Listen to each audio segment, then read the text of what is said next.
Depuis 76 ans, la fête des vendanges de Montmartre est l'occasion pour les Parisiens et les touristes de chanter, danser, manger et surtout trinquer. Avant de lever le coude et de crier santé, faisons un petit détour par les vignes de Montmartre, sans lesquelles cette fête n'aurait pas lieu. Alors bien avant que l'UTS ne prenne l'appellation de Paris et que la butte ne devienne Montmartre, la vigne de la capitale fut l'apanage des abbesses et des Montmartois. Le seul pressoir se trouvait à l'intérieur de l'abbaye et les vignerons devaient y apporter leurs vendanges. Le vin blanc clairé se vendait à Paris et la piquette était réservée à la consommation locale. Pour savourer la cuvée 2008 du Clos Montmartre, il fallait débourser 45 € par bouteille. Un coût élevé certes, mais pour la bonne cause puisque les bénéfices sont reversés aux œuvres sociales du 18e arrondissement de Paris. Pour le reste, ce n'est pas de la piquette qui était proposée sur les stands. Et pour le prouver aux passants, les vignerons n'ont pas hésité à vider leurs bouteilles.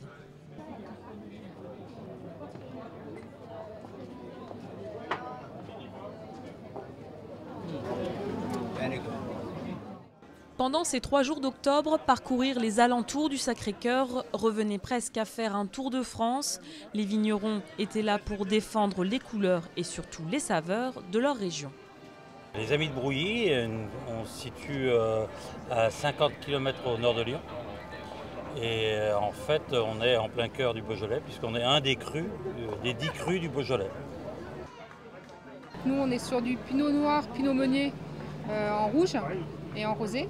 Donc c'est des vins qui sont à la fois tout ce qui est côté Bourgogne, on bascule d'un côté tout le côté Bourgogne et Savoie et Champagne, Pinot Noir, Pinot Meunier et Chardonnay.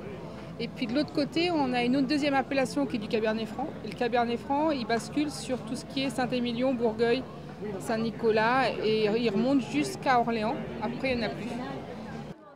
Pour saisir les subtilités du vin, rien ne vaut une petite dégustation. Expliquer un petit peu les originalités du vin de Savoie, les différents cépages et puis toutes les appellations qu'on pourrait trouver.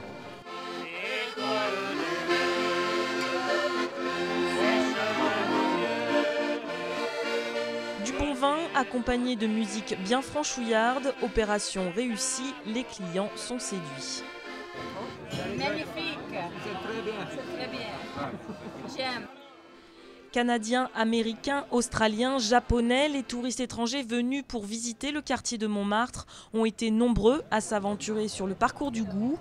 Pour assurer la promotion des produits, il fallait donc oser se lancer en anglais. Wines from south of France, which are fruity, a little bit heavy because they are full of sun, and that's all. Quelle que soit la région, quelle que soit la couleur et quel que soit le prix, le vin français a très bonne réputation auprès des amateurs étrangers.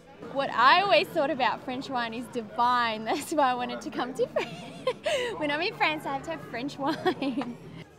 It's the best, c'est le mieux, because of the quality and the taste.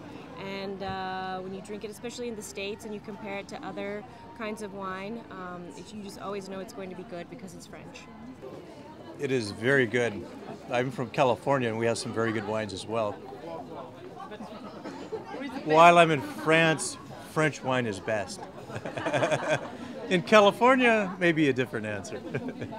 Sous la houlette de Charles Aznavour et de la chanteuse Anaïs, l'édition de la Fête des Vendanges 2009 s'est achevée dimanche 11 octobre par un concert intitulé « Merci Monsieur Canetti », un hommage à Jacques Canetti, fondateur du théâtre Les Trois Baudets, à l'honneur cette année. Cheers to French wine!